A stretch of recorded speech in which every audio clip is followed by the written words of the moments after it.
I mean, it would hurt. That would hurt.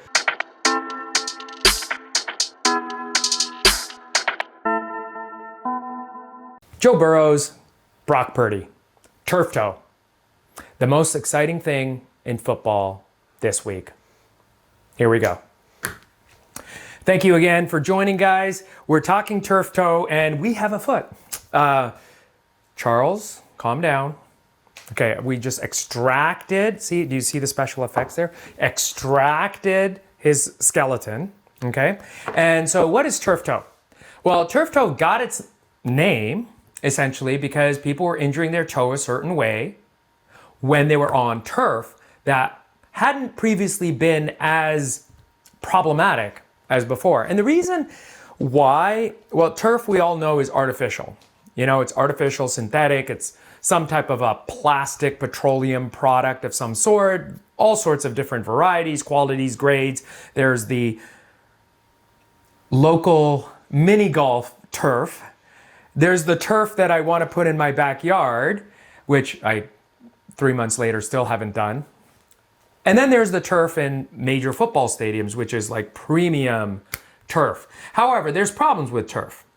And so, and just keep in mind, I mean, we do call real grass turf,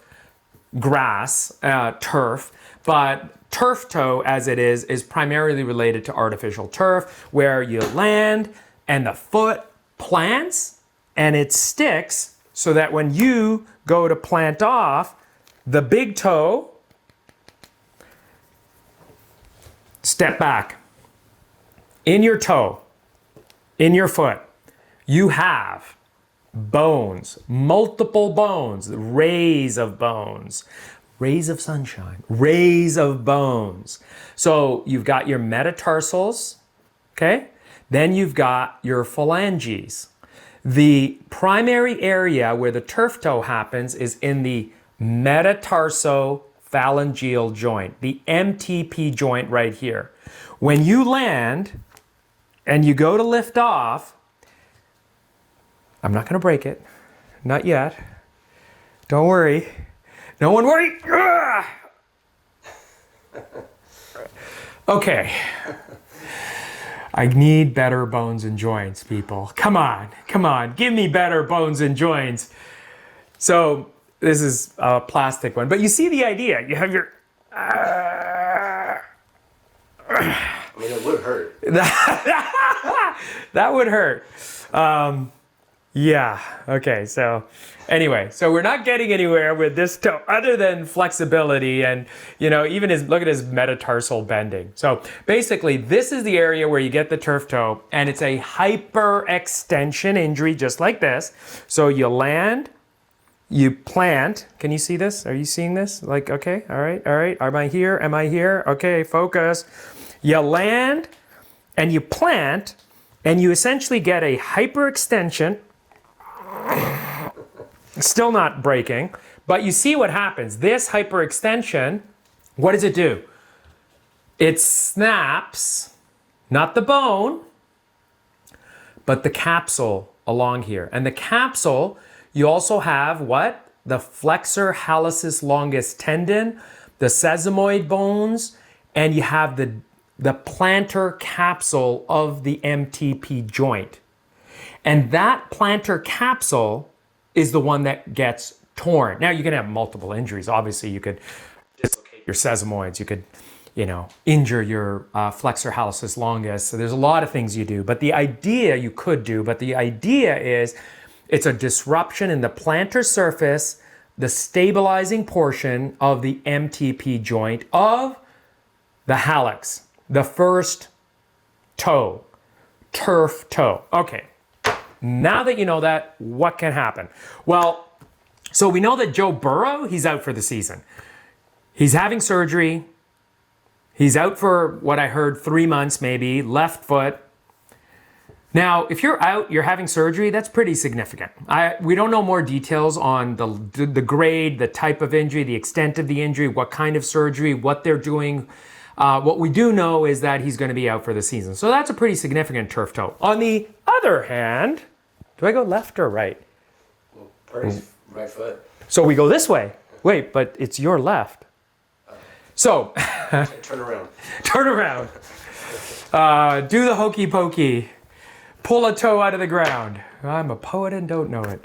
So, anyway, right side for Brock Purdy. And it sounds like it's week to week.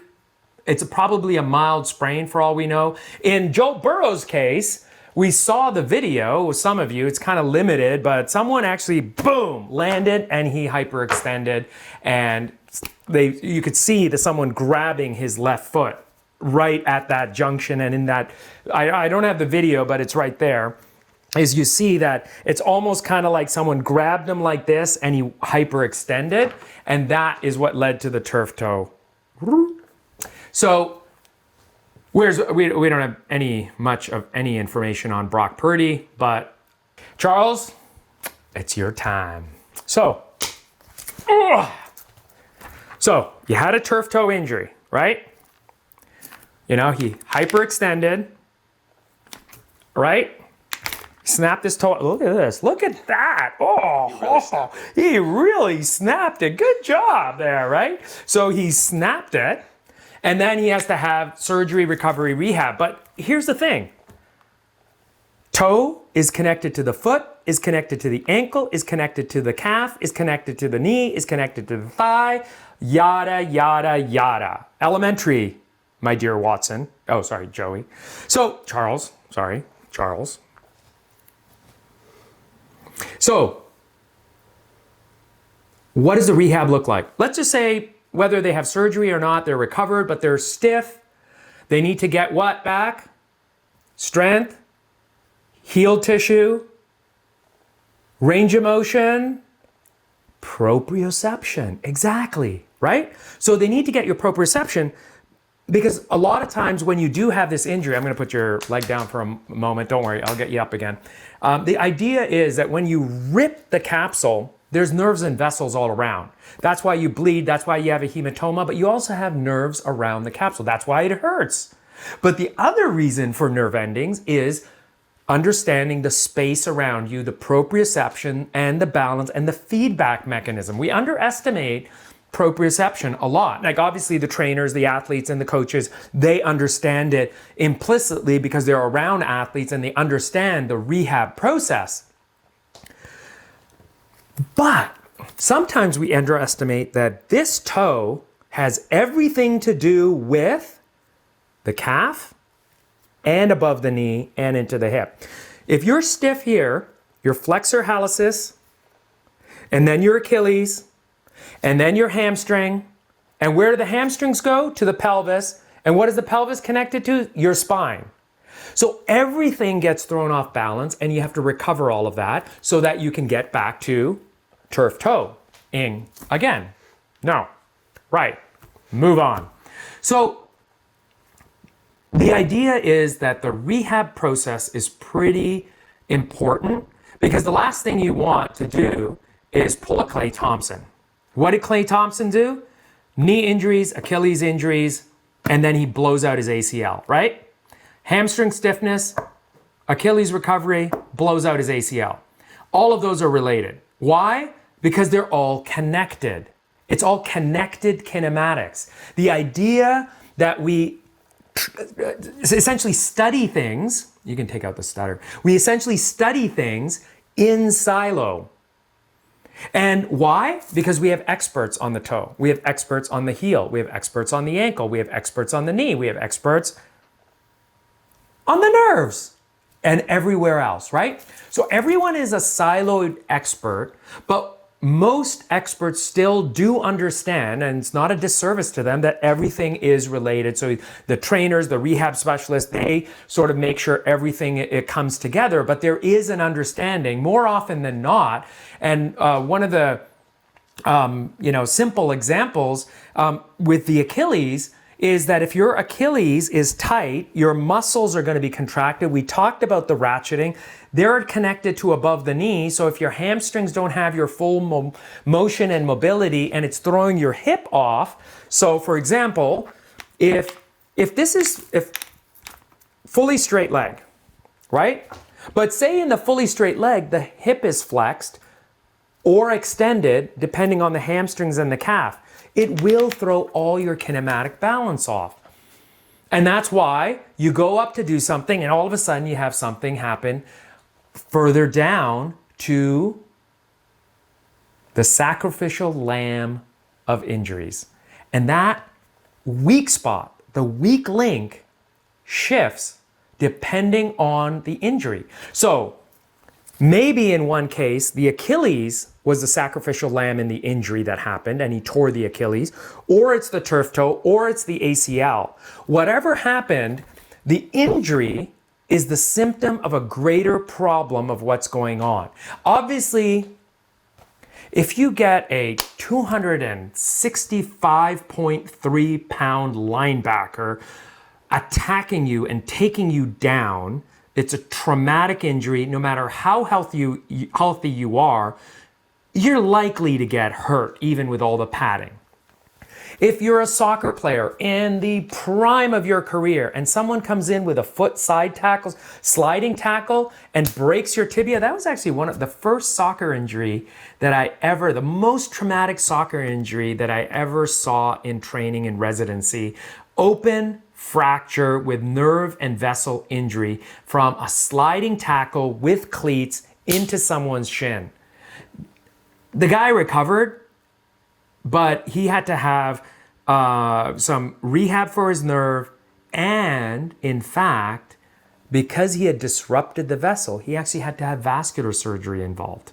So, but he was a young kid and he recovered, and this was many years ago, so I don't know what his long-term consequences are because I trained in a different area and I've left that space at university.